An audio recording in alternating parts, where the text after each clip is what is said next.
नमस्कार. Heart to heart या मुलाखतींच्या विशेष कार्यक्रमात आपलं स्वागत. आज आपण आमंत्रित केले ते दोन विक्रमवीर बंधूंना.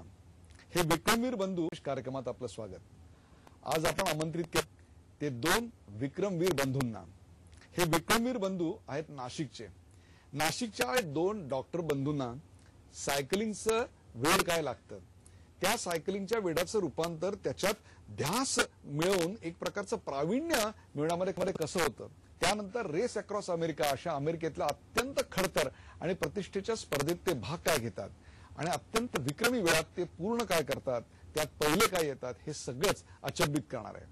हे इथेच थांबत नाही, तर आपल्या ह्या सायकलिंगच्या वेडाला त्यांनी एका समाजसेवेची देखील जोड दिली आहे. अगदी आदिवासी पाड्यापर्यंत जाऊन त्यांनी सेवा पुरवली आहे. स्वागत करूया दोन अशा अचाट विक्रमवीरांचं, डॉक्टर हितेंद्र महाजन आणि महेंद्र महाजन यांचं. नमस्कार. नमस्कार सर. या दोघांनी रेस अक्रॉस अमेरिका अशा नावाची जी सायकलिंगच्या जगतातली अत्यंत मानाची, प्रतिष्ठेची आणि त्याहीपेक्षा खडतर अशी स्पर्धा विक्रमी वेळात पूर्ण केली. 4800 किलोमीटरचा प्रवास केवळ 8 दिवस 14 तास आणि 55 मिनिटात त्यांनी पूर्ण केला. हे करणं हे किती कठीण आहे हे पुढच्या 1 तासात आपल्याला कळणार आहे. परंतु ह्या मागे त्यांची नेमकी प्रेरणा काय होती, त्यांनी प्रयत्न कसे केले, या सगळ्याचा त्यांना ध्यास कुठून लागला, या सगळ्याविषयी आपण जाणून घेणार आहोत. ईस्ट कोस्ट ते वेस्ट कोस्ट असा अमेरिकेचा खडतर प्रवास, त्यात जंगलं आली, बर्फाळ प्रदेश आले, दऱ्या खोऱ्या डोंगर आले, सगळं काही आलं. या सगळ्यावर पार करत पाम नाशिक ते अमेरिका असा प्रवास करणारे हे दोघं विश्व विक्रमवीर बंधू. पुन्हा एकदा स्वागत. तुमच्या हातामध्ये स्टेथोस्कोप शोधून दिसला असता, आज एखादा डॉक्टर म्हणून तुमची मुलाखत घ्यायची वेळ आली तर मला आश्चर्य नसतं वाटलं. पण तुमच्या हातात चक्क मला सायकल दिसतात, तुमच्याकडे मला हेडगिअर दिसतात. तुमच्या हातात स्टेथोस्कोप जाऊन सायकल केव्हा आली? लहानपणी मनसोक्त सायकल चालवली, पण नंतर मग शाळा सुटली, कॉलेज आणि प्रोफेशनल लाईफ जशी जॉईन झाली तशी ती सायकल कुठेतरी मागे दडून बसली होती. आम्ही नेहमी डॉक्टर या नात्याने त्रिंबकच्या आजूबाजूला असणाऱ्या पाड्यांवर कॅम्प घ्यायला जायचो. आणि एक दिवस असंच मनात आलं की गाडीवर येण्यापेक्षा आपण सायकलवर येऊया कॅम्प घ्यायला. आणि पहिल्यांदा आम्ही नाशिक ते त्रिंबक सायकलवर आलो. खूप छान वाटलं. त्याच्यानंतर 2 दिवस आम्हाला चालता येत नव्हतं, पण शरीराचा प्रत्येक स्पेअर पार्ट दुखायला लागला होता अक्षरशः. म्हणजे ते 30 किलोमीटर मध्येच आम्हाला 2 दिवस चालता येत नव्हतं. नंतर इतकं त्रास झाला होता. म्हणजे आता ही मुलाखत पाहिल्यानंतर सर्वसामान्य माणूस जर उद्या सायकल चालवायला लागला तर त्याची जी अवस्था होईल तशीच अवस्था तुमची झाली होती. अक्षरशः. किती वर्षापूर्वी घडलं हे? 4 वर्षापूर्वी. फक्त 4 वर्षापूर्वी. बर. मात्र मग ते लहानपणी जो सुटलेला दोरा होता तो परत गवसल्यासारखं झालं. वा. आणि मग आम्ही प्रत्येक रविवारी कॅम्पला सायकलवर जायला लागलो. आणि मग लक्षात आलं की जाणं काय, आपण परत येऊ शकतो.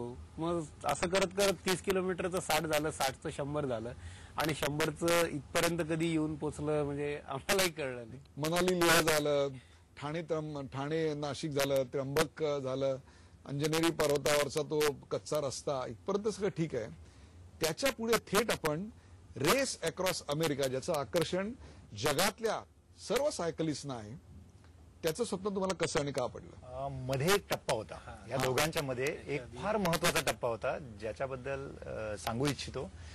तो म्हणजे जसं मनाली लेह सायकलिंग झालं त्यानंतर आम्हाला असं कळालं की भूतान या देशामध्ये भूतान ऑलिम्पिक कमिटी ही जी संस्था आहे, जशी इंडियन ऑलिम्पिक कमिटी आहे, ती एक जगातील सगळ्यात खडतर माउंटन बाईक रेस, 1 दिवसाची होणारी, अजूनही तिची गणना, it is a 1 day single day most difficult mountain bike race in the world, which is called as tour of the dragon, किंवा त्याला डेथ रेस म्हणून संबोधलं जातं. अंतर आहे 268 किलोमीटरचं. वेळ दिलेला असतो 16 तासाचा. 268 किलोमीटर आपल्या पठारावर चालवणं किंवा मुंबई नाशिक चालवणं हा फार सोपा भाग आहे.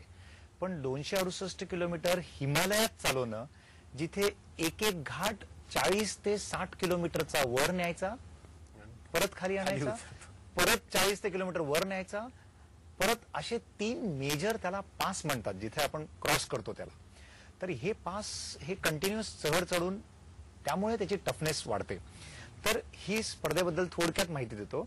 सकाळी 2 वाजता म्हणजे पहाटे 2 वाजता ही रेस सुरू होते. म्हणजे अगदी अंधारच असतो, अंधारच असतो. म्हणजे तुम्हाला 12 वाजता वेकअप कॉल येतो.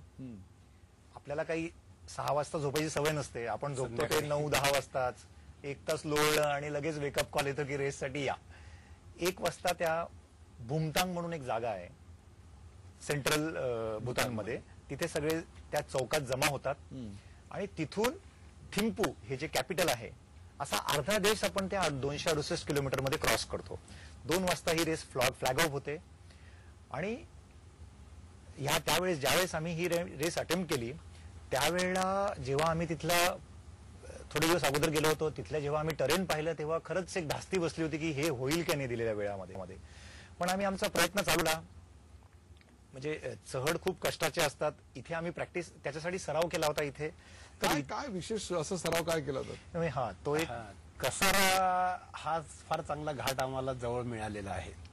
तर आम्ही काय करायचो, जेव्हा मनाली लेहवरनं परत आलो तर म्हणलं आता पुढे काय व्हा. तर आम्हाला ह्या भूतानच्या रेस बद्दल कळालं. म्हणलं चला आपण अटेम्प्ट करूया. आतापर्यंत कुठल्याच इंडियनने केलेलं नाही आहे. आमची एक सवय आहे की आम्ही काय करतो, ही हॉबी आहे, आपण प्रोफेशनली आपण डॉक्टर आहोत, पण आमच्या लक्षात आलं की जोपर्यंत म्हणजे इतर सामान्य माणसांसारखा आम्हालाही कंटाळा येतो, सकाळी उठायचा कंटाळा येतो, सगळ्याच गोष्टीचा येतो, त्यात काही वेगळं पण नाही.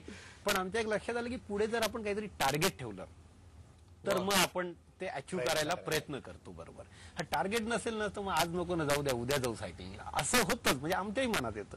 पण टार्गेट असेल ना तर नाही, मग एक दिवस महत्वाचा आहे. तर जेव्हा आम्हाला कळालं की ही भूतान रेस आहे, आम्हाला ती फार इंटरेस्टिंग वाटली. की प्रेक्षक, मी तुम्हाला थांबवतो असं करता. प्रेक्षक, त्यांनी जे सांगितलेलं आहे की जर समोर टार्गेट नसेल तर आयुष्य कंटाळवाणं बनतं. किती साध्या सोप्यापणाने आयुष्यात अत्यंत महत्वाचं सार सांगितलं. तुम्ही कुणीही असा, विद्यार्थी असा, गृहिणी असा, वर्किंग प्रोफेशनल असा किंवा बेकार तरुण असा, तुमच्या सगळ्यांसाठी जर ध्येय समोर असेल तर ते ध्येयच तुम्हाला झोपू देत नाही.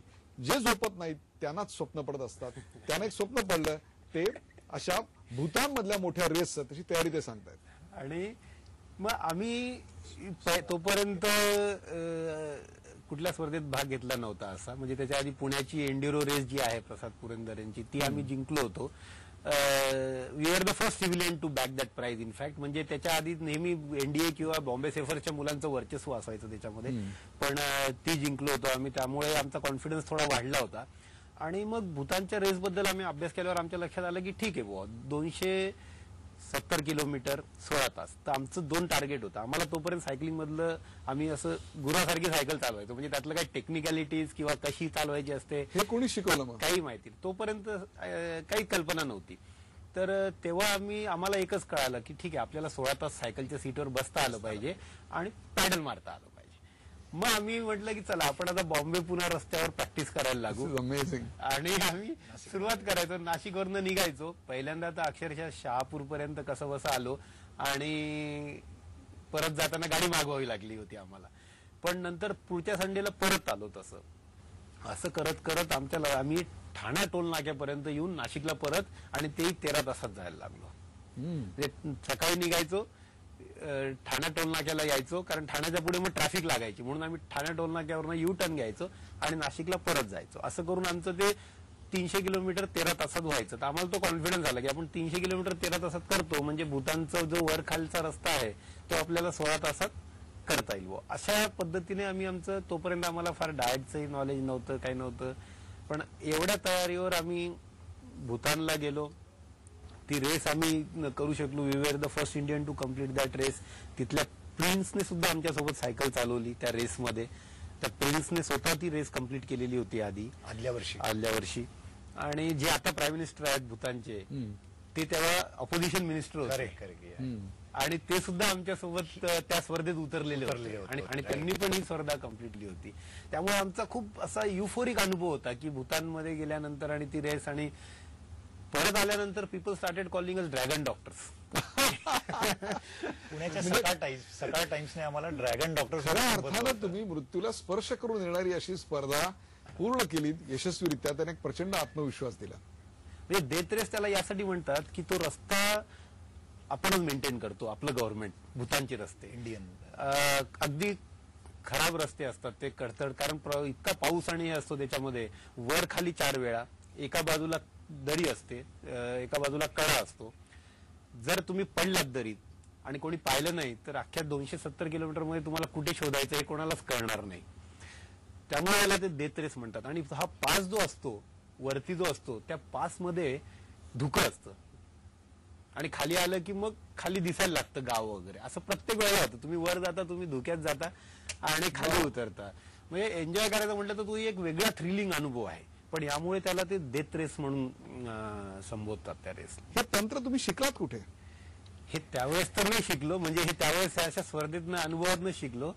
पण खरं सायंटिफिकली सायकल चालवायला आम्ही जे शिकलो हे गेल्या 9 महिन्यात. फक्त 9 महिने.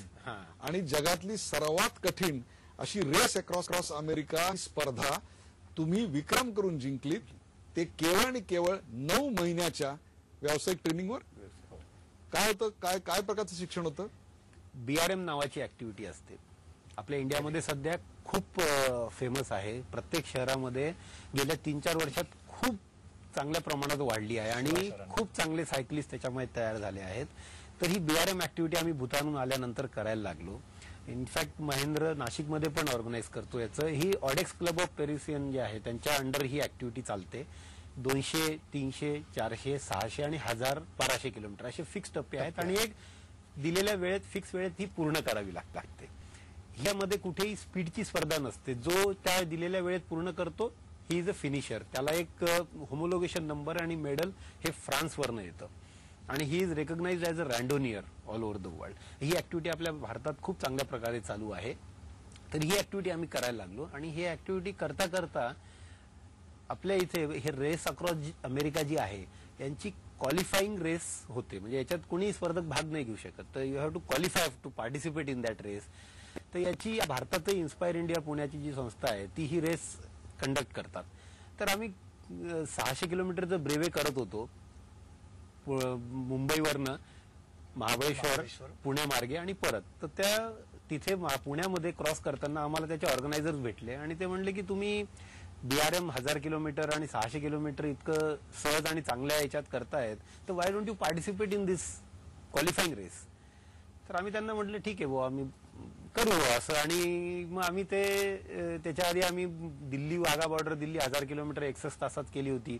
ही 600 किलोमीटर आम्ही 36 तासात केली होती. तर घरी गेल्यावर आम्ही त्या रेस अक्रॉस अमेरिकेचं वाचन केलं. मला आश्चर्य वाटतंय, तुम्ही हे जे सगळं करताय, तुम्ही कधी विमान किंवा रेल्वे किंवा बस अशा सार्वजनिक किंवा स्वतःची खासगी गाडी यांनी प्रवास करता की नाही? नाही करतो ना, म्हणजे त्याच्यानेही करतो. पण हे कसं, this things keeps you moving, क्या बात, मुव्हिंग इन द लाईफ. म्हणजे these are the best stress buster in the life.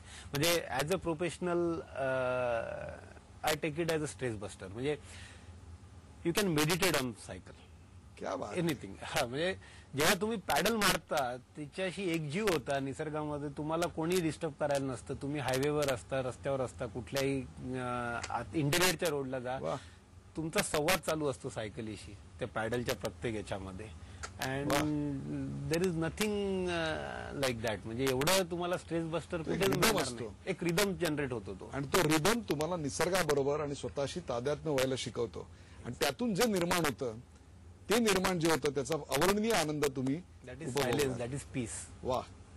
अनुभव घेत घेत तुम्ही रेस अक्रॉस अमेरिकाची क्वालिफाईंग जी स्पर्धा होती ती देखील आपण पूर्ण केलीत. त्यानंतरची तयारी कशी झाली? कारण जेवढी शारीरिक तयारी महत्वाची, तेवढी आणखीन 2 प्रकारची तयारी अत्यंत महत्वाची, आणि ती म्हणजे मानसिक तयारी आणि आर्थिक तयारी. जेव्हा आम्ही रॅम क्वालिफाय झालो, म्हणजे ऍक्च्युली रॅम क्वालिफायची एक छोटी स्टोरी, जसं हितेंद्र सांगत होता की जेव्हा आम्हाला त्यांच्या दिव्या ताटे मॅडम आहेत जे ऑर्गनाईज करतात तिथे, डेक्कन क्लिफ हँगर म्हणून रेस होती, तर त्यामध्ये क्वालिफाय होण्यासाठी जेव्हा त्यांनी पार्टिसिपेशन करायला सांगितलं, आम्हाला भाग घ्यायला सांगितलं, तेव्हा आम्ही रॅम बद्दल वाचायला लागलो. म्हणजे ही सव्वा वर्षापूर्वीची गोष्ट. तेव्हा आम्ही रॅम बद्दल वाचलं आणि तेव्हा असं लक्षात आलं की हे 5000 किलोमीटरची रेस असते, तुम्हाला गाड्या किरायाने घ्यावं लागतात, 12 लोकांचा क्रू मेंबरचा जथ्था लागतो, हा सगळं करण्याला बजेट 50-1 लाखापर्यंत जातं. मग कशाला क्वालिफाय करायचं, म्हणजे हे आपल्या आवाक्या बाहेरची गोष्ट आहे. तर क्वालिफाय तरी कशाला करायचं, कारण क्वालिफाय करायला सुद्धा 643 किलोमीटर होते आणि जिथे 600 किलोमीटरला आम्हाला ब्रेवेमध्ये 40 तास असतात, हे 644 किलोमीटरला 32 तास दिलेले होते. तर आम्हाला असं लक्षात आलं की यापूर्वी रॅम क्वालिफाय केलेले फक्त 4 सायकलिस्ट इंडियामध्ये होते.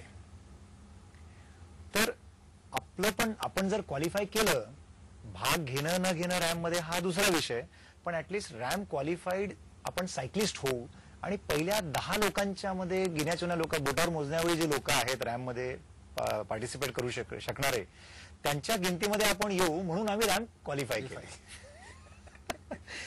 आणि ती रॅम क्वालिफाय करण्यासाठी जे 32 तास दिले होते, तर ते मी 30 तास 20 मिनिटात केले आणि माझ्या 5 मिनिटानंतर हितेंद्रने फिनिश केलं. म्हणजे आम्ही त्यामध्ये सेकंड आणि थर्ड आलो आणि त्या रेसमध्ये आम्ही 6 जण क्वालिफाय झालो. म्हणजे 10 जण टोटल रॅम क्वालिफाईड सायकलिस्ट झाले. त्याच्यानंतर सुद्धा इक्का दुक्का 1-2 लोक जण, ही संख्या अशी 12-14च्या आसपासच आहे अजूनही भारतामध्ये आणि प्रत्येकाची नावं आम्हाला माहिती आहेत. तर ह्या कमी एलिट ग्रुप ऑफ सायकलिस्ट मध्ये आपण येतो. पण रॅम क्वालिफाय करणं हे एक ट्रेलर आहे. रॅम क्वालिफाय करू शकता म्हणून तुम्ही रॅम करू शकता असं मुळेच नाहीये. कारण त्यानंतर जे आमच्यामध्ये ट्रान्सफॉर्मेशन झालं किंवा आमच्यामध्ये जो बदल घडला, शारीरिक एफिशियन्सीच्या दृष्टीने म्हणा, क्षमतेच्या शारीरिक काय आपण ट्रेनिंग घेतलं, डाएट काय बदललं? आम्ही जेव्हा ठरवलं की रॅमला जायचं, म्हणजे आम्ही ठरवण्यापेक्षा आमची जी मित्रमंडळी होती नाशिक मधली क्वालिफाय करून आल्यानंतर, तर त्यांनी आम्हाला त्यांनीच डिक्लेअर करून टाकलं की आता तुम्ही क्वालिफाय झालात तर रॅमला आपण जायचंच. कसा फंड उभा करायचा, काय करायचं ते आम्ही बघून घेऊ. आणि आम्हाला त्याच्याने फार उत्साह आला. म्हणलं ठीक आहे आपण जाऊया. मग मी स्वतः रॅमला ऍज अ क्रू मेंबर म्हणून अमेरिकेला जाऊन आलो, टू नो द टेक्निकॅलिटीज आणि त्याचं लॉजिस्टिक काय लागतं हे सगळं अभ्यास करायला. मला फॉर्च्युनेटली चांगली ऑपॉर्च्युनिटी मिळाली. मी तिथे गेलो, सगळं अभ्यास करून परत आलो आणि मग सगळं एक आराखडा लक्षात आला की काय तयारी करावं लागेल. आणि मग आम्ही काय केलं, म्हटलं एक कोच लागेल आपल्याला. सायकल कशी चालवायची सायंटिफिकली हेच आपल्याला माहिती नाही, तर ते शिकायला आपल्याला एक कोच लागेल.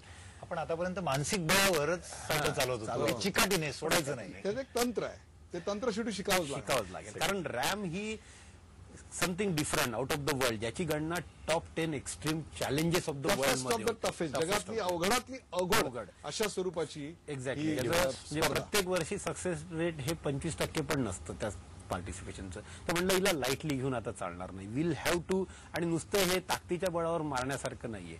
मग आमच्याकडे 2 ऑप्शन होते की कोच फॉरेनचा घ्यायचा की आपल्या इथला घ्यायचा. म्हणलं फॉरेनचा घेऊन ऑनलाईन काहीतरी करण्यापेक्षा आपण इंडियन शोधूया ना. आम्हाला ब्रिवेच्या वेळेस आम्ही टचमध्ये आलो होतो. मुंबईमध्येच एक मिथेन टक्कर नावाचा मुलगा आहे, स्वतः सायकलिस्ट होता आधी, नंतर त्याने हौशेपोटी UK सर्टिफाईड कोच झाला तो. तर आम्ही त्याला जाऊन भेटलो. तो आपले स्प्रिंटर कोच करतो, ऍक्च्युली कोचिंग करतो. त्याला म्हटलं बाबा रे आम्हाला असं असं करायचं आहे. तर तो म्हटला मी आतापर्यंत कधी लॉंग डिस्टन्स एन्ड्युरन्स कोचिंग केलेलं नाही, पण मला करायला आवडेल. म्हटलं तेच आम्हाला सगळ्यात जास्त उभारी देणार होतं की ठीक आहे तुला आवडेल ना, तू अभ्यास करून आम्हाला तू शिकव. त्यानेही ते आव्हान घेतलं आणि मग त्याने आम्हाला अगदी सायकल सिलेक्ट करण्यापासून आमची साईज, सायकलवर पोझिशन कशी घ्यायची, कसं बसायचं, तेव्हा आम्ही पहिल्यांदा क्लीट वापरायला लागलो. जे क्लीट म्हणजे पॅडल लॉक होता शूजला. हा कन्सेप्ट तोपर्यंत आम्हाला नव्हता. बाईक पोझिशनिंग म्हणजे प्रत्येक रायडरने कसं बसावं सायकलवरती जेणेकरून तो तासनतास त्रास न होता, गुडघा न दुखता, हात न दुखता, खांदा न दुखता, मान न दुखता, त्याच्यासाठी आयडियल पोझिशन काय आहे हे बाईक पोझिशनिंग एक वेगळा टॉपिक आहे, वेगवेगळं शास्त्र आहे. म्हणजे तुमची फ्रेम साईज किती आहे, तुमच्या तळपायापासून तर तुमच्या पायाची लेंथ किती आहे, या लेंथवर सायकलचं फ्रेम साईज सिलेक्ट होतं. तुम्ही जी सायकल निवडली त्या स्पर्धेची किंमत काय होती? आम्ही त्यातल्या त्यात म्हणजे त्या स्पर्धेमध्ये आमची सगळ्यात बेसलाईन सायकल होती आणि स्वस्तातली स्वस्त. हा, त्यांच्या कंपॅरिझन मध्ये. आणि मध्ये जे 4 लाखाची होती. 4 लाखाची. साधारणतः छोट्या 2-3 नॅनो गाड्या येतील एवढ्या किमतीची एक सायकल होती. एक सायकल घेऊन होत नाही ना, 4 सायकली लागतात. म्हणजे 2 माझ्या याच्या आणि त्याच्या व्यतिरिक्त एक्स्ट्रा व्हील्स लागतात 8 प्रकारचे. ते व्हील्स प्रत्येक सेक्शन प्रमाणे, कारण 3000 miles different terrain requires different cycle specifications. हे आम्हाला नंतर उलगडत गेलं एक. ऍक्च्युली दोन सायकल्स हे हितेंद्रच्या फ्रेम साईजच्या हाईटच्या डिफरन्समुळे आणि 2 सायकल्स माझ्या फ्रेम साईजच्या. आणि मग जे व्हील्स, जसं हितेंद्र म्हणत होता की क्लाइम्बिंग व्हील्स वेगळे असतात, म्हणजे चढण्यासाठी वेगळे असतात. आणि जर तुम्हाला फेवरेबल उतार असेल किंवा सपाटीची जागा असेल तर त्याला वेगळे डीप सेक्शन व्हील्स असतात. असे व्हील्सचे वेगळे सेट्स पण आम्हाला ठेवणं गरजेचे होते. म्हणजे ह्या टेक्निकॅलिटी आम्हाला त्यातनं कळायला लागल्या. आणि मग फार सुंदर आम्हाला असा त्या आमच्या कोचने मिथेन ठक्करने चार्ट तयार करून दिला. त्याने आम्हाला पहिले विचारलं, तुम्ही प्रोफेशनल आहात, किती वेळ देऊ शकता?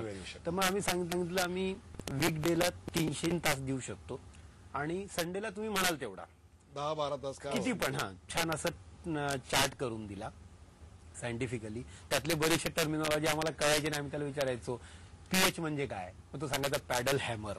मग त्याला नक्की काय करायचं ते सांग बाबा आम्हाला. मग तो आम्हाला समजून सांगायचा की याला काय करायचं. फार म्हणजे अगदी तसं पाहिलं तर ई पासून ABCD पासून सुरुवात केली आणि डायरेक्ट थेट PhDची स्पर्धा तुम्ही दिली ती 9 महिन्याच्या काळामध्ये. बरोबर. 2000 या काळामध्ये तुमचं डाएट काय बदललं? डाएट आमचं त्या मिथेनच्याच टीम मध्ये एक चांगले सर्टिफाईड बॉम्बेच्याच मेघना सुर्वे मॅडम म्हणून आहेत, त्या डायटिशियन होत्या. त्यांनी आमचं सगळंच डाएट चेंज करून टाकलं. म्हणजे आमचं घर सगळं असं आमच्या डाएट प्रमाणे स्वयंपाक व्हायला लागला होता आमच्या घरात. काय होतं मला दिस इज व्हेरी इंटरेस्टिंग. हे आपलं रुटीन जेवणच असायचं, पण ते कुठल्या पद्धतीने खायचं, त्याच्यामध्ये प्रोटीन रिच एनरिचमेंट कशी आणायची, किती वेळाने खायचं. म्हणजे फार एक चुकीचा समज असा होता आम्हाला की आपण जाड असतो, आपल्याला बारीक व्हायचंय तर आपण न खाता पिता एक्सरसाइज करतो, हा सगळ्यात चुकीचा समज आहे. म्हणजे त्यावेळेस तुमची बॉडी ऍक्च्युली कॅटाबॉलिझम मध्ये जाते. तुम्ही खाऊनच थोडंफार एनर्जी प्रोव्हाइड करूनच तुम्ही सायकलिंग करायला पाहिजे, मग ते तुमचं मस्क्युलर डेव्हलपमेंट छान होते. तर हे सगळं आम्हाला त्या डायटिशियनने सगळं चार्ट करून दिला आणि त्याच्याप्रमाणे आम्ही तो फॉलो करायला लागलो. तुमचं आयुष्य, तुमचं चालणं, खाणं, जेवणं, झोपणं हे एक अतिशय प्रोग्राम केलेल्या सैनिकाच्या शिस्तबद्ध जीवनासारखं तुम्ही जीवन जगायला लागलात आणि एक दिवशी तुम्ही अमेरिकेमध्ये तुमच्या सायकली पाठीला बांधून म्हणतात त्याप्रमाणे तुम्ही अमेरिकेत पोहोचला. म्हणजे आमचं घर पूर्ण सायकलमय झालं होतं गेल्या 9 महिन्यामध्ये. आमच्या घरात कुठे ट्यूब पडलेला, कुठे टायर पडलेले. म्हणजे 2-2 आठवड्याला आम्हाला टायर चेंज करावं लागायचे. आमची फ्रिक्वेन्सी रोज 3 तास, म्हणजे रोज 150 किलोमीटर व्हायचं. त्याच्यामुळे सगळ्याच गोष्टी फार बदलाव्या लागायच्या. आमच्या मुलांपासून तर आमचे मिसेसपासून सगळे याच्यामध्ये आई वडील सगळेच, आम्ही जॉईंट कुटुंब आहे, आम्ही एकाच घरात राहतो. सगळेजण तुमच्या या छंदाला सपोर्ट करणारे तुम्हाला मिळाले एका अक्षरशः. आणि हे सगळं घेऊन तुम्ही अमेरिकेला गेलात. काय झालं स्पर्धेच्या पहिल्या दिवशी? स्पर्धेच्या पहिल्या दिवशी ह्यावेळेस एक मला सांगायला असं आवडेल की आमच्या आधीच्या सगळ्या स्पर्धेच्या आधी आम्हाला खूप एन्झायटी असायची, पण ह्या स्पर्धेमध्ये आम्ही खूप तयारीत होतो. नुसतं फिजिकली नाही तर मेंटली. म्हणजे वी आर व्हेरी फॉर्च्युनेट की आमच्या गावामध्ये, आमच्या नाशिकमध्ये भीष्मराज बाम सरांसारखे व्यक्तिमत्व आहे. एक मोठा क्रीडा प्रशिक्षक, एक मोठा क्रीडा. आणि सरांनी आम्हाला अक्षरशः स्वतःहून महिनाभर आपलं जे कल्चर आहे योगाचं, योगा, प्राणायाम, सोहमचा जप, न्यासा, ह्या टेक्निक आम्हाला शिकवल्या त्यांनी. आणि जे आम्ही करायचो मेडिटेशन सायकलवर, पण ते कसं बरोबर योगाच्या प्रॉपर टेक्निकने करायचं हे आम्हाला त्यांनी ट्रेनिंग दिलं. आणि त्याचा आम्हाला इतका फायदा झाला. आणि जे आम्ही करायचो मेडिटेशन सायकलवर, पण ते कसं बरोबर योगाच्या प्रॉपर टेक्निकने करायचं हे आम्हाला त्यांनी ट्रेनिंग दिलं. आणि त्याचा आम्हाला इतका फायदा झाला की आम्ही स्पर्धेच्या आदल्या दिवशी रात्री सुद्धा चक्क शांतपणे झोपू शकलो. वा. आमची अख्खी टीम जी होती याच्यामध्ये, ह्या रॅम स्पर्धेमध्ये फक्त आम्ही दोघं सायकल चालवतो. सायकल चालवणं जेवढं महत्वाचं आहे तेवढंच महत्वाचं तुमच्या बॅकिंग देणारी टीम जी असते ती फार महत्वाची आहे. म्हणजे क्रू ज्याला म्हणतो आम्ही, त्याच्यामध्ये एक चीफ क्रू असतो. आणि वी आर सो लकी. मी जो गेल्या वर्षी अभ्यास केला ह्या स्पर्धेमध्ये भाग घेतल्यावर, तर खूप स्पर्धकांचा क्रू जो असतो ना, तो माझ्या एक लक्षात आलं की तो इकडनं तिकडनं जमवलेला असतो आणि कोणी नाही मिळालं तर आपल्या घरचेच असतात बऱ्यापैकी. तर माझ्या एक लक्षात आलं की कमिटेड क्रू असणं फार महत्वाचं आहे. फॉर्च्युनेटली आमच्या कॉलेज जीवनापासून आमच्या सोबत असलेले सगळे माझे इथले मित्र, काही आमच्या UK सेटल झालेले, US मध्ये, सगळ्यांना आम्ही एकत्र गोळा केलं. त्यांनी पण खूप चांगला साथ दिली. आणि ह्या स्पर्धेची सगळी टेक्निकॅलिटी समजून घेऊन, सगळा अभ्यास करून, ते म्हणजे स्पर्धेत जरी तुम्ही दोघं उतरला असलात तरी खऱ्या अर्थानं स्पर्धेत तुम्ही दोघं नाही तर दोघांच्या मागचा एक अख्खा संघाचा संघ या स्पर्धेला उतरलेला होता. तुमच्याकडे जर चांगला संघ नसेल तर ही रेस होऊच शकत नाही. किती चांगला rider आमची असला. कितीही फिजिकल कॅपॅबिलिटी असली तरी ह्या रॅम्प बद्दल हे वैशिष्ट्यपूर्ण आहे की without the support of crew, म्हणजे क्रू कसा असला पाहिजे, जो माझ्यावर प्रेम करणारा असला पाहिजे, वा.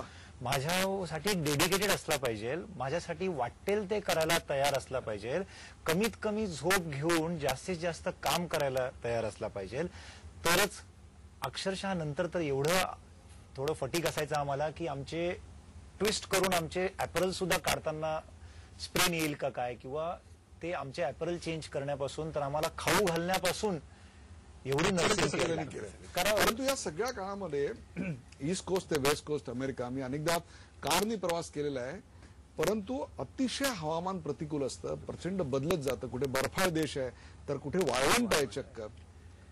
काय तयारी केली, काय अनुभव होते त्यावेळेचे, काही जीवावर बेतलं? हो, सगळ्याच प्रकारचं 3000. आपण साधं घरी इथनं जायचं म्हणलं तरी ऍक्सिडेंट व्हायचे चान्सेस असतात. तसंच तुमच्या अंगावर मी बऱ्याच जखमा बघतोय. दे आर आवर मेडल्स, त्याला आम्ही म्हणतो की हे आमचे खरे मेडल्स आहेत. काय झालं, कुठे जखमा झाल्या या, की ही मेडल्स कुठे मिळाली? काय असतं, पहिला कट ऑफ होता रॅम रेस मध्ये आणि तो कट ऑफ असतो 61 तासामध्ये जवळपास 900 मैलाचा. तर एक क्षण असा होता की 15 तासच राहिले होते आणि 200 मैल बाकी होते आणि आम्ही तेव्हा अरिझोनाच्या एंडला आणि उताह राज्याच्या मध्ये घुसणार होतो. पूर्ण वाळवंट आहे. तेव्हा आमच्या लक्षात आलं की आपल्याला हे कट ऑफ पकडायचा असेल तर ऍव्हरेज स्पीड आपली 20-22 मैलाच्या वर पडली पाहिजे.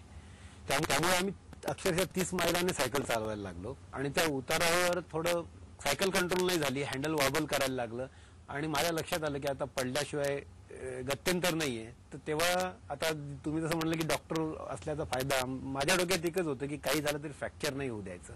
फ्रॅक्चर झालं तर रेस इथे संपणार आहे. त्यामुळे ठरवून मी खांद्यावर लँड झालो. शास्त्रोक्तरित्या पडलात. खांद्यावर मी पडलो त्या याच्यामध्ये पण, आणि खांद्यावर पडून मी काय कोलांटवड्या खाल्ल्या असतील त्याच्यामध्ये काय मला माहिती होतं काय होईल. फार तर फार आपल्याला 2-4 जखमा घासलं जाईल, गुडघे सोलले गेले, आपले एल्बोज सगळे सोलले गेले, खांद्याला पण होतं. पण त्याच्यामुळे मला एक माहिती होतं की मी सायकल चालू शकेल. अमेरिकेतले वाहतुकीचे नियम हे भारतापेक्षा पूर्णपणे वेगळे आहेत. तिथलं ड्रायव्हिंगची साईड पूर्णपणे वेगळी आहे. याच्याशी कसं ऍडजस्ट केलं? नुसतं अमेरिकेत देशाचे नाही, प्रत्येक राज्याचे वेगवेगळे हो. आणि याचं फुल क्रेडिट मी आमच्या क्रूला देईल. आमचा जो क्रू आहे डॉक्टर सुनील वर्तकांच्या याच्याखाली, लिडरशिप खाली, त्यांनी प्रत्येक राज्याचे सगळे ट्रॅफिक नियम हे अक्षरशः अभ्यास केला त्यांचा. शिवाय रेसचे जे नियम आहेत त्यांचा अभ्यास केला. आणि हा अभ्यास करायचं महत्वाचं कारण काय आहे की पेनल्टीज असतात. आम्ही जर ट्रॅफिक नियम मोडले किंवा काही चुका केल्या तर पेनल्टी बसतात. पहिल्या, आणि ती टाइमच्या स्वरूपात असते. पहिली पेनल्टीला आम्हाला 15 मिनिटं, दुसऱ्या पेनल्टीला अर्धा तास, तिसऱ्या पेनल्टीला 1 तास लागतो. 5वी पेनल्टी जर झाली तर 6व्या पेनल्टीला टीम डिस्क्वालिफाय होते. तुमच्या किती पेनल्टीज झाल्या? आम्हाला सांगायला अगदी गर्व वाटेल माझ्या क्रू बद्दल, 0 पेनल्टी विथ 11 क्रेडिट आवर्स. दुसऱ्या देशामध्ये. वाव, आज सुद्धा जर तुम्ही रेस अमेझिंग अमेझिंग. म्हणजे दुसऱ्या देशामध्ये जायचं, दुसऱ्या देशामध्ये सलग रोज 15 तास ड्रायव्हिंग करायची, रायडरच्या मागे करायची, रायडरची काळजी घ्यायची. आम्हाला अक्षरशः बाळासारखं त्यांनी सांभाळलं तेवढ्या 9 दिवसात. आणि एकही चूक नाही होऊ द्यायची. Navigation very important part of the race. एवढ्या 3000 मैलामध्ये तुम्हाला झेंडे दाखवून रस्ता दाखवायला कोणीच नसतं. एक रोडबुक दिलं जातं आम्हाला 150 पानाचं. त्या रोडबुक मध्ये तंतोतंत माहिती असते. इव्हन आपण आपले जे इलेक्ट्रॉनिक नॅव्हिगेशन डिव्हाइस असतात त्याच्यावरही रिलाय नाही राहत. रूटबुक इज द फायनल वर्ड. त्यामुळे ते रूटबुक वाचून प्रत्येक वेळेला गाडीचं मीटर 0 करून किती मायलावर टर्न आहे, कुठला टर्न घ्यायचा, त्या रस्त्याला काय नाव आहे, त्याच्यात ते पुस्तकात ती माहिती दिलेली असते आणि त्याप्रमाणे नॅव्हिगेटर आम्हाला नॅव्हिगेट करतो. स्पर्धेतला शेवटचा भाग आहे तो अत्यंत जीव घेणा आहे, अत्यंत त्रासदायक, किंबहुना हातातोंडाशी आलेला घास तुमच्यातनं हिरावून घेणारा असा तो. अनेकांनी स्पर्धा त्या क्षणात सोडलेली आहे असा इतिहास आपल्याला तो. मला वाटतं त्याला 4 सिस्टर्स असं म्हणतात. एक्झॅक्टली. तुमचा काय अनुभव होता? हाऊ डिड यू ओव्हरकम दिस? आम्ही ठरवलेली होती स्ट्रॅटेजी. आम्ही जे स्ट्रॅटेजी ठरवली होती ना 9 महिन्यापासून, फॉर्च्युनेटली सगळे पत्ते तसे पडत गेले. म्हणजे प्रथम युद्ध तुम्ही ड्रॉइंग बोर्डवर जिंकलत, नंतर फक्त युद्धभूमीवर ते कसं त्याचं एक्झिक्युशन आहे त्याच्यात तुम्ही जिंकला. म्हणजे 4 सिस्टर्सच्या वेळेस शेवटचे 3 दिवस सलग पाऊस पडत होता. आम्हाला असं वाटायचं सूर्य एकदा तरी दर्शन दे बाबा. हायपोथर्मिया डेव्हलप व्हायला लागला होता आणि त्यात हे 4 सिस्टर्स होते. 4 सिस्टर्स म्हणजे काय, थोडक्यात 4 वेळा खंडाळ्याचा घाट येणार, उतरायचा, चढायचा, परत चढायचा, परत उतरायचा, असं 4 वेळा होतं. तर आम्ही काय केलं त्याच्यामध्ये स्ट्रॅटेजी, आम्ही चढ जो होता तो चढ अक्षरशः तो 7 ते 8 मैलाचा असायचा प्रत्येक वेळेला. तो मैलामध्ये डिवाइड केला. 1 मैल 1 मैल 1 मैल 1 मैल आणि 1 मैल महेंद्र चालवायचा फुल थ्रॉटल. मग तो रेस घ्यायचा, पुढचा 1 मैल मी चालवायचो आणि आम्ही अक्षरशः रेडी राहायचो सायकलवर. आमचा क्रू जो 12-13 जणांचा होता, युजली 12-12 तासाची क्रू ड्युटी करायचा. 12 तासाने 6 जण रेस्टिंग मोडवर जायचे आणि 6 जण गाडीत असायचे. तर त्या दिवशी 12चे 12 रस्त्यावर उतरले, कोणीच रेस्टिंग मोड मध्ये गेलं नाही. आणि भारताचा झेंडा घेऊन, पिपाण्या घेऊन, हे घेऊन ते रस्त्यावर असे 100-100 मीटरवर ते उभे राहायचे. आमची स्पीड चढ, कारण ते ग्रेडियंट 6 ते 8% ग्रेडियंट असतो तो, म्हणजे आपल्याकडे नाहीये, खंडाळ्यात पण नाहीये तेवढा ग्रेडियंट. ह्या ग्रेडियंटवर सायकल आमची 5 मैलाने कशी बशी चालायची, 5 ते 6 मैल ताशी वेग असा. तर त्या वेगाला चालणारा माणूसही पळू शकतो आपल्यासोबत. वेग हा 5 ते 6 आणि कमाल वेग किती असायचा उतारावर? 55 मैल, 65-70 किलोमीटर. 65-70 ने आमची सायकल चालायची उतारावर. जेव्हा तुम्ही शेवटचा टप्पा पार केलात आणि ही स्पर्धा पूर्ण केलीत आणि जिंकलीत, तेव्हा दोघांना काय वाटलं? अतिशय आनंद झाला. पहिली आणि फॉरमोस्ट थिंग अशी होती, म्हणजे अनुभूती अशी होती की ह्या रॅमने आपल्याला इतक्या वर्षापासून हुलकावणी दिलेली आहे इंडियन सायकलिस्टला. यापूर्वी 2 जणांनी अटेम्प्ट केले, पण सोलो कॅटेगरीमध्ये अटेम्प्ट होते, पण सक्सेसफुल होऊ शकले नाही. तर आपल्या हातून हे भारताचा ध्वज आपण फिनिश लाईनला घेऊन जाऊ शकलो, याचं खूप समाधान वाटलं. आणि ते पण आम्ही दोघं भावांनी करू शकलो, ही रॅम फिनिश किंवा रॅम फिनिश, तर त्याचं फार एक समाधान वाटलं.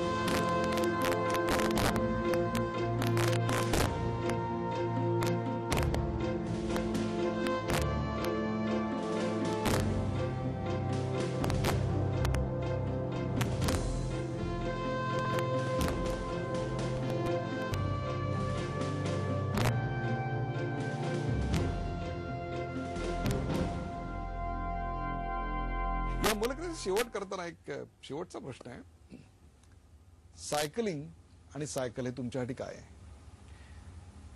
Cycle is our second wife,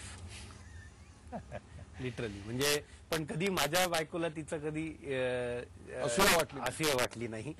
cycle is something which I will say to everyone की सायकल वापरा. त्याच्याने आम्ही जी अनुभूती घेतली, म्हणजे ठीक आहे बुवा, आपली हेल्थ होते, आपलं एन्व्हायरमेंट वाचतं, हे सगळं आहेच योगायोगाने. पण तुम्ही एकट्याने काहीतरी करू शकता त्या सायकलवर. तुम्हाला कोणाशीही डिपेंड राहावं लागत नाही. कुठलाही स्पोर्ट्स घेतला की तुम्हाला कशावर तरी डिपेंड व्हावं लागतं. तसं इथे नाही. तुम्ही उचलली सायकल, बिचारी ती तुम्हाला पाहिजे तेव्हा साथ देते. And you can have a good meditation, you can have a good synchronisation with that cycle. आणि क्रिकेटचा खेळ झाला, बास्केटबॉल झाला, फुटबॉल झाला, याला ग्राउंड लागेल, याला तुम्हाला त्या खेळपट्टीवर जावं लागणार. पण सायकल तुम्ही उचलली आणि चालवायला लागलं, असं कुठेही कधीही करता येणार सारखं. टायर कंपनीची जाहिरात आहे, take me road to the place I belong. मला ज्या ठिकाणी जायचंय त्या अज्ञात स्थळाकडे मला घेऊन चल. आणि त्याकरता सायकल हे केवळ व्यायामाचं नव्हे तर स्वतःशी संवाद साधणारं आणि त्याहीपेक्षा सुद्धा निसर्गाशी संवाद साधणारं एक आध्यात्मिक साधन म्हणून ज्यांनी सायकलकडे पाहिलं, सायकलच्या छंदाचं रूपांतर जगातल्या रेस अक्रॉस अमेरिका अशा अत्यंत खडतर आध्यात्मिक साधन म्हणून ज्यांनी सायकलकडे पाहिलं, सायकलच्या छंदाचं रूपांतर जगातल्या रेस अक्रॉस अमेरिका अशा अत्यंत खडतर स्पर्धेमध्ये पहिला क्रमांक तर मिळवलाच, पण अशा प्रकारे पहिला क्रमांक मिळवणारे पहिले भारतीय जे ठरले, कोणत्याही प्रकारचं बंधू असूनही भांडण न करता त्यांनी रेस कंप्लीट केली. त्याचबरोबर भारतीयांसाठी एक वेगळा आदर्श घालून दिला. आपल्या या सायकलच्या वेडातून त्यांनी गिरिवनात राहणाऱ्या आदिवासी बांधवांसाठी समाजसेवेचा प्रकल्पही सुरू केला. असे 2 बंधू आज आपल्याकडे आले होते आणि इतक्या मन मोकळेपणाने, कुठेही भाषेचा अभिनिवेश नाही, परंतु साध्या साध्या वाक्यातून त्यांनी जीवनाचं फार मोठं तत्वज्ञान तर सांगितलंच, त्याहीपेक्षा सुद्धा जगण्याचा एक अत्यंत हेल्दी मूलमंत्रही दिला. त्या दोघांचे G24 तासच्या प्रेक्षकांतर्फे विशेष आभार. धन्यवाद. धन्यवाद. G24 तास रहा एक पाऊल पुढे.